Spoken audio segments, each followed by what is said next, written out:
ताराराणी भद्रकाली कोपली दिल्ली झाली दिनवाणी या महाराष्ट्राला इतिहास छत्रपती शिवाजी महाराजांचा आहे. आणि ताराराणीनं या महाराष्ट्रामध्ये जे काय आपलं योगदान दिलं, एक महिला काय करू शकते याचं उदाहरण सराटी आंतरवालीमध्ये गेली 10 महिन्यापासून 6 कोटी मराठ्यांची बहीण असणाऱ्या आमच्या या ठिकाणी मीराताई तारक आणि दुसऱ्या तारकताई या ठिकाणी 10 महिन्यापासून मराठ्यांची सेवा करण्याचं काम.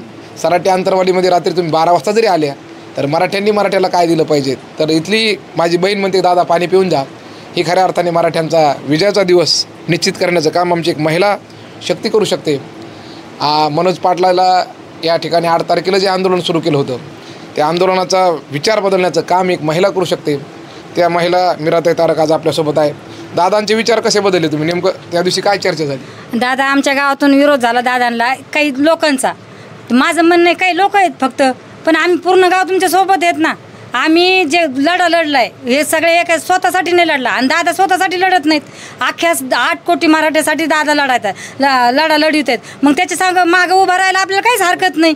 कारण जे आपण फक्त शिवाजी महाराजांच्या कथा ऐकत होतो, जिजामाताच्या कथा ऐकत होतो, ते आज आपल्याला अनुभवाला नाही, करायला भेटायला लागला. मग त्या जिजामाताच्या पावलावर पाऊल टाकायला मला आवडलं, त्याच्यामुळं मी त्यांच्या पायावर पाय देऊन आज दादांच्या पाठीमागं उभा आहे. दादा आज आंतरवाली सोडून निघणार होते पण नाही, कारण आम्ही आज 10 महिन्यासाठी लढतोय आणि कुठंतरी लढायला यश येत आहे आणि हे लोक काही लोकांना देखत नाहीत आणि त्याच्यामुळं त्यांना इथून काढून द्यायचा प्रयत्न आहे. पण आम्ही पूर्ण गाव एका बाजूला आहे आणि त्याच्यातले माझं असं म्हणणं आहे, मी माझ्या मागं सगळं मराठा म्हणजे आंतरवाली सराटे आहे आणि नुसते आंतरवालीच नाही, अख्खं जग आमच्या मागं आहे. त्याच्यामुळे मी जगाच्याच पावलावर पाऊल टाकून त्यांना सहकार्य करण्यासाठी आमच्या दादांना कुठेही जाऊ देणार नाही. दादाला म्हणलं तुम्ही उपोषण करणार तर आंतरवालीतच करणार, जर तुम्ही इथून जाणार तर आधी आमचं पानिपत करा आणि मग इथून जा तुम्ही.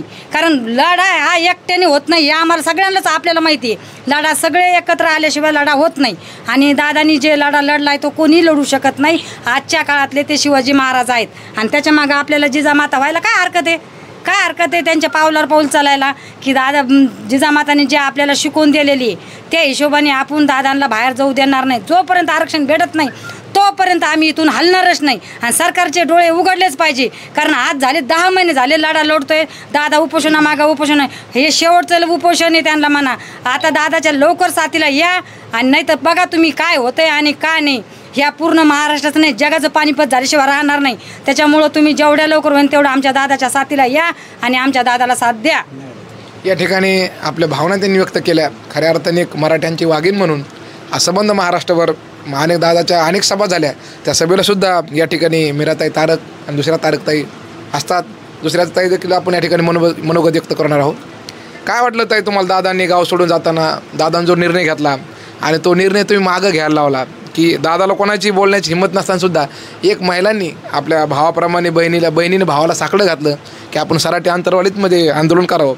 काय होता त्याचा दिवस, कसं काय भावना आहे तुमची? नाही, ज्यावेळेस आम्हाला कळलं की आमच्या गावातले 4 लोक ते याला कलेक्टर ऑफिसला गेले आणि त्यांनी निवेदन केलं की तुम्ही आमच्या गावात उपोषण करू नका. यांना याच्यामध्ये काही अडचण नव्हती, काही यांना त्रास नव्हता, की पंक्ती वगैरे काही घेत नव्हती. दादा यांच्या घरी काही असं काही जात बी नव्हते रोज जेवायला, की यांना आग्रहसुद्धा करत नाही. यांना कोणत्याच गोष्टीची अडचण नसता यांनी 4 जणांनी विरोध केला. त्या टायमाला आम्हाला कळलं. आम्ही त्या टायमाला सगळे गावकरी लोक पाटलाकडे गेलो, दादाकडे गेलो, दादाला विनंती केली तुम्ही ह्या 4 दोनाचं बिलकुल ऐकू नका. अख्खं गाव तुमच्या पाठीमागे लहान लहान लेकरे, तुम्ही आम्हाला संघर्ष उभा केला की आम्हाला या संघर्षातून तुमच्याकडूनच न्याय घ्यायचा. तुमच्या पाठीमागे आम्ही ठामपणे उभे राहणार. काही झालं तरी चालतं, काही अडचणी. आमच्या इतर समाजांसुद्धा आमच्या गावात काल निवेदन दिलं. आमच्या गावामध्ये मराठा समाजापेक्षा इतर समाजाच्या लोकांनी जास्त सिग्नेचर केलं आणि पाटलाला भरभरीत पाठिंबा दिला. आणि आमच्या गावात जे आमचं आंतरवाली गाव जे आरक्षणाचं केंद्रबिंदू आहे, आम्हाला दादांनी एकच शिकवलेलं आहे, तुम्ही शांततेत आंदोलन करायचं, कोणाला उद्रेक करायचं नाही, गालबोट लागू द्यायचं नाही. आम्ही शांततेत आंदोलन करणार आहे. सरकारला निवेदन दिलेलं आहे, त्यांनी निवेदन मान्य नाही केलं, त्याच्याबद्दल अडचण नाही. दादा आता आजपासून 10 वाजल्यापासून उपोषणाला बसलेले आहे. आम्ही त्यांना भरभरीत पाठिंबा देणार आहे आणि आम्हाला जी मागणी सख्या सोयऱ्याची अंमलबजावणी करा. सरकारनं लवकरात लवकर ही दादाच्या अटी मान्य केल्या पाहिजे, त्यांचं उपोषण सोडायला लवकरात लवकर यायला पाहिजे. धन्यवाद. सत्य सत्याशी मन केले गाही मानेल नाही बहुमता या जगद्गुरू तुकाराम महाराजांच्या युक्तीप्रमाणे सराटी आंतरवाली खऱ्या अर्थाने मराठ्याची पंढरी झालेली आहे आणि सरकारला या माध्यमातून आम्ही विनंती करतो की मराठ्यांना न्याय आपण दिला पाहिजे, मराठ्यांना आरक्षण दिलं पाहिजे आणि मराठ्यांची पावर, मराठी एकत्र आले की क्रांती करतात, ते लोकसभेला मराठ्यांनी दाखवून दिलेले. कुठलाही राज्यकर्ता जर नेता मनोज पाटलाचं नाव घेत नसेल, पण महाराष्ट्रातील सर्वसामान्य जनतेला पडलेला प्रश्न आहे जरांगे फॅक्टर काय करू शकतं हे मराठ्यांनी दाखवून दिलं. धन्यवाद. जय जिजाऊ, जय शिवराय, जय शंभू.